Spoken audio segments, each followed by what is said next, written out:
नमस्कार, खबर control news में आपका स्वागत है।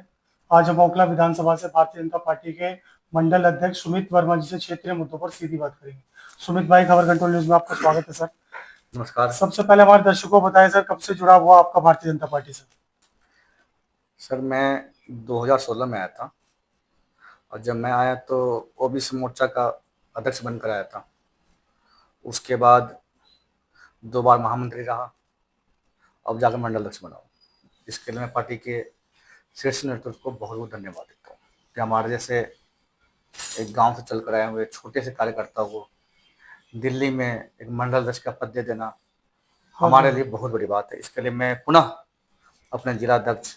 काफी कम उम्र में आपको मंडल अध्यक्ष का पद मिल गया है सर।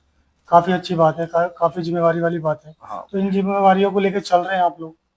सर, चल ही रहा हूँ और कोशिश ये है कि और अच्छा से अच्छा करने का, जितना अच्छा हो सके हमसे। वहीं ओखला विधानसभा की बात कर ले तो पूरा का पूरा मॉडर्न क्षेत्र है सर, मुस्लिम बहुल क्षेत्र है। तो जो यहाँ से एमएलए हैं जो आम आदमी पार्टी के, क्या लगता है उनका काम ठीक है? सर, हमारा वार्ड 185 में जो मैं मंडल अध्यक्ष हूँ, यहाँ पे इन्होंने एक काम नहीं करा होगा। अगर उन्होंने करा है तो वो बताएं। हमारे वार्ड में अधिकांश समस्या जो है वो विधायक फंड से होना है, जो कि वो नहीं कर पा रहे हैं, ना उनके करने की मंशा है। तो सौतेला व्यवहार क्यों देखने को मिल रहा है सर यहाँ इसके पीछे कारण है, आपने अभी बोला ओखला विधानसभा मुस्लिम बहुल पे? इलाका है। बिल्कुल। तो उनको ये पता है कि यार वोट हमें जितना मिलना उतना मिलना है। हमें वोट मिलता है ना ओखला से, जामिया से, जाकिर नगर से। तो इसलिए हमें काम करने के पक्ष में है नहीं। जो भी फंड आता है टोटल वो जामिया में, जाकिर नगर में लगाते हैं फंड। और हमारे एरिया में 2 ऐसे एरिया हैं वार्ड में, जैसे कि कंचनगुंज है जो मुसलमानों से भरा पड़ा है, जिसमें अमतुल्ला खान जी का पैसा लगा पड़ा है, फ्लैटों में, जमीनों में उनका भी पैसा लगा पड़ा है। अवैध वहां वैसे। पे तो वो फुल काम करने के मूड में काम करते भी है। पहले 10,000 रुपये गज की जमीन थी, आज 1.5 लाख रुपए गज जमीन है। दूसरा आता है हमारे एरिया में मक्की मस्जिद, जहाँ पे जमीनें, मुझे याद है आज से 8 साल 10 साल पहले जमीनें 3,000 4,000 रुपए गज जमीन हुआ करती थी, आज लाखों रुपए गज में है। इनका एक ही कारण है, अमतुल्ला खान जी, जिनका अवैध रूप से पैसा लगा है यहाँ पे। वहीं सर आपकी बात कर लेते हैं, भविष्य में पार्टी आपको क्षेत्र का प्रतिनिधित्व करने का मौका दे तो आप करोगे? सर, मैं तो पहले तो पार्टी को धन्यवाद देना चाहूंगा कि मेरे जैसे छोटे कार्यकर्ताओं को मंडल अध्यक्ष बनाया। मैं बहुत खुश हूँ पार्टी से, और मैं पार्टी से कोई अपेक्षा नहीं करता कि मुझे ये चाहिए। पार्टी खुद खुद निर्णय लेगी कि पार्टी को क्या करना है, नहीं करना है। मुझे बस संगठन में काम करने का भी जो मौका मिला है, मेरी कोशिश पूरी है कि संगठन को मजबूत करके चले। मौजूदा सांसद का कैसा काम है, कभी उनका आवागमन हुआ आपके क्षेत्र के अंदर? देखिए, हमारे जो मल्होत्रा जी का। माननीय सांसद श्री हर्ष मल्होत्रा जी है, बहुत ही जमीनी स्तर से काम करने वाले लोग हैं। और मुझे याद है कि मैं उनके पास जब से मैं मंडल अध्यक्ष बना हूँ 5 बार तो गया होगा, और उससे पहले जब मैं महामंत्री था उससे 10-15 बार गया होगा। जिस भी समस्या के लिए हम उनके पास गए, उन्होंने हर एक समस्या का समाधान करने की भरपूर कोशिश की है। और मैं आपको जानकारी देना चाहूँगा, हमारे वार्ड में पानी की बहुत बड़ी किल्लत है। बिल्कुल। मैं, हमारे पूर्व मंडल अध्यक्ष श्रीमन सानी जी, हमारे निगम पार्षद सोनू चौहान जी, 2022 में लड़े डॉक्टर लेखराज जी, हम लोग गए थे उनके पास अपना लेटर लेकर। उन्होंने आश्वासन दिया कि हम आपके पास आएंगे और सारे जल बोर्ड के जितने भी मेंबर्स सबको बुलाएंगे। और उन्होंने अपने वादा पे कायम रहा। ठीक 3 दिन या 4 दिन बाद उनका फोन मेरे पास आता है कि सुमित जी, मैं आपके यहाँ पे आना चाहता हूँ और जल बोर्ड के जितने भी पदाधिकारी है सब आएंगे, और हम बैठ कर उन पर चर्चा करेंगे कि समाधान कैसे निकाले। और मुझे बड़ी खुशी की वाली बात है कि वो आए, और इसी ऑफिस में हम जहाँ बैठे हैं, इसी ऑफिस में बैठे थे, यहाँ पे जहाँ मैं बैठा हूँ, उनके छोटे भाई उनके छोटे भाई संजय मल्होत्रा जी, और हमारे क्षेत्र के जो विधायक प्रत्याशी है मेरे भैया मनीष चौधरी जी, वो भी आए थे। और पूरे में टीम बैठी थी और उनसे एक एक विषय पे चर्चा की गई, और उन्होंने आश्वासन दिया था उस टाइम पे कि हम आपको 3 से 6 महीने में जो हमारे एरिया में बोरिंग हो रखी है उसको चालू करवा दिया जाएगा। वो आज तक और नहीं हुआ। सर, वो टाइम लाइन हमारा अभी पूरा हुआ नहीं है। इस बात को मेरे ख्याल से 1 महीना हुआ है, हमारे पास टाइम बचा हुआ है। तो हमारी कोशिश है कि उसको कर दिया जाएगा। तो पानी की तो समस्या आज भी जो की तो है। सर मैंने बताया आपको कि पिछले 1 महीने पहले की बात है और उनसे हमें 3 से 6 महीने का गाइडलाइन मिला था, जो कि हमारे पास अभी बचे हुआ है और कोशिश हमारी है कि हम उसको गुरु नारायण जी, खबर कंट्रोल न्यूज में आपका स्वागत है सर। सबसे धन्यवाद पहले जी। हमारे दर्शकों को बताएं, आप ओखला विधानसभा से पूर्व मंडल अध्यक्ष रहे हैं सर। क्या क्या समस्या बनी है ओखला में? ओखला विधानसभा में मदनपुर खादर ईस्ट का मैं मंडल अध्यक्ष रहा 5 साल। जी समस्याओं के तौर पर देखा जाए तो इसमें आज की डेट में जो चल रहा है, जैसे कि जो घुसपैठिए आ रखे हैं, बांग्लादेशी ज़्यादा है, बांग्लादेशी हैं, रोहिंग्या है।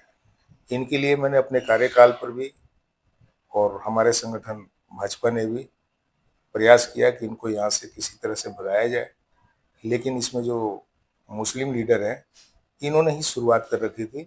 जब हमने कंप्लेंट की यूपी सरकार में, तो इनको यहाँ से शमशान घाट के पास से उजाड़ कर फेंक दिया गया। जी लेकिन कालिंदी कुंज में ही कुछ लोकल मुस्लिम लीडर ने इनको दोबारा फिर बसा दिया, जकात फाउंडेशन के पास। जी और इन लोगों ने इतना दुखी कर दिया कि राह चलते आगजनी करते हैं, लोगों से पैसा छीनते हैं, मारते पीटते हैं उनको, और इनको सुविधाओं के नाम पे जो सुविधाएं आदमी कमा के नहीं ले सकता, वो इनको दान के रूप में मिलता है और बाद में उन्हीं सामग्री को ये बेच भी देते हैं। इस तरह की प्रवृत्ति रही है। तो हम तो चाहते हैं कि जिस तरह से दिल्ली में आज ये कार्रवाई हो रही है, चाहे ओखला के अंदर भी श्रम विहार में हो रहा है, इन बांग्लादेशियों पर सरकार कर रही है, तो कोई अनुचित कार्रवाई नहीं कर रही, क्योंकि उन्होंने सरकारी जमीनों पर कब्जा किया हुआ है। बार बार अल्टीमेटम देने के बाद भी जो यहाँ का ओखला विधानसभा का अमानतुल्ला खां है, विधायक है, उनकी शह पर ही ये बांग्लादेशी और रोहिंग्या यहाँ पर उत्पात मचाए हुए। इसको लेके हमारे मुख्यमंत्री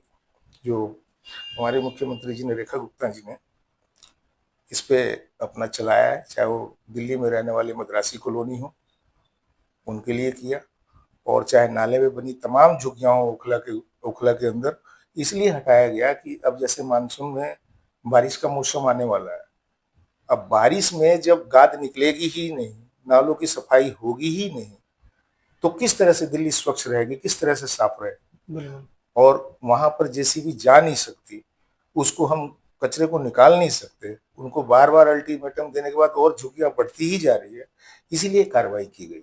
किसी ऐसे व्यक्ति को नहीं तंग किया गया जो उस परिधि से दूर हो, जहां पर कोई प्रॉब्लम ना हो। जय श्री राम।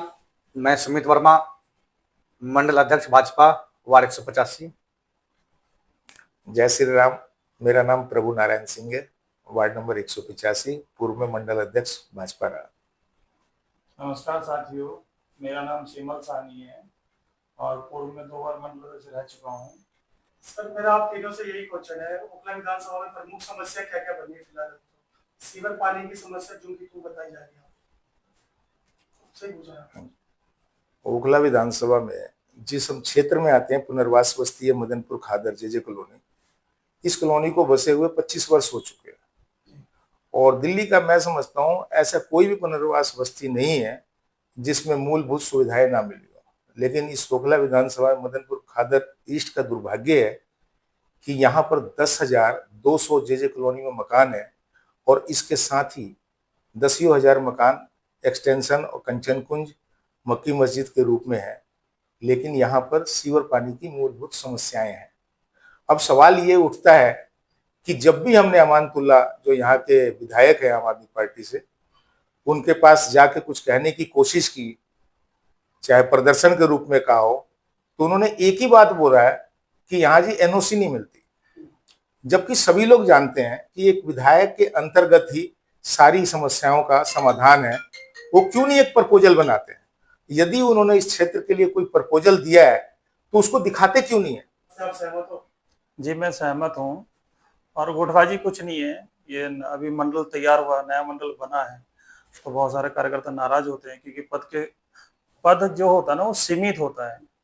टोटल 12-13 लोगों को पद है और यहाँ कार्यकर्ता का भंडार है, तो उसको देखते हुए कुछ ना कुछ कार्यकर्ता नाराज होते हैं।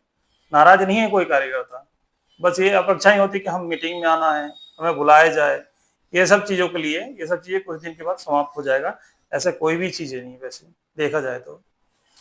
रेखा सरकार ने कहा था जहाँ झुकी वही मकान, जी तो झुकी तो सर वहां से समाप्त हो गई, बुलडोजर चल गया, मकान तो हेलो। टूटा नजर नहीं आया। इसको लेकर आप क्या कहना चाहते हैं? देखिए, ये रेखा गुप्ता जी नहीं कर रही है, ये तो कोर्ट का ऑर्डर है। यदि जी कोर्ट ने ऑर्डर दिया है। अगर कोर्ट अगर ऑर्डर देती है, क्षेत्र अगर सरकार काम उस पे नहीं करती है तो सरकार पे उंगली उठता है, तो सरकार तो जाहिर सी बात है कोर्ट के निर्देश पे ही चलेगा ना। तो इसीलिए एक्शन लिया जा रहा है। और वो झुग्गियां जहां अनऑथराइज बनी है, वो तो जो कोर्ट ने जो ऑर्डर दिया है उसके आधार पे काम किया जा रहा है, भाजपा की दृष्टि से और रेखा गुप्ता की दृष्टि से।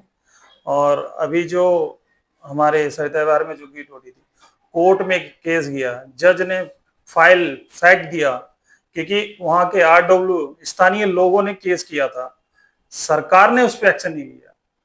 तो कहीं ना कहीं आगे लगता है भविष्य में भारतीय जनता पार्टी को नुकसान हो सकता है इन चीजों को लेकर। नहीं, किस बात का नुकसान होगा? जिस तरह से पार्टी तो निर्णय नहीं ले रही है ना, निर्णय कोर्ट ले रहा है। उस पर अगर सरकार नहीं काम करती तो दिक्कत है सरकार के लिए भी। कोर्ट तो कब ले रहा है जब भाजपा की सरकार आई, तो इससे पहले कांग्रेस की 15 साल सरकार रही है। उनको काम करने की मनसा ही नहीं था, तो काम कहां से करते? तो आपको लगता नहीं है जनता जागरूक है पूरी तरह से? जनता तो जागरूक है, और लेकिन कोर्ट के माध्यम से ही तो काम किया जा रहा है ना। और जनता भी अगर कहेगी तो जनता के सामने भी तो हमारे दिखाने के लिए कुछ है कि देखो जी कोर्ट का ऑर्डर है। सहमत है आप इन चीजों से? जी।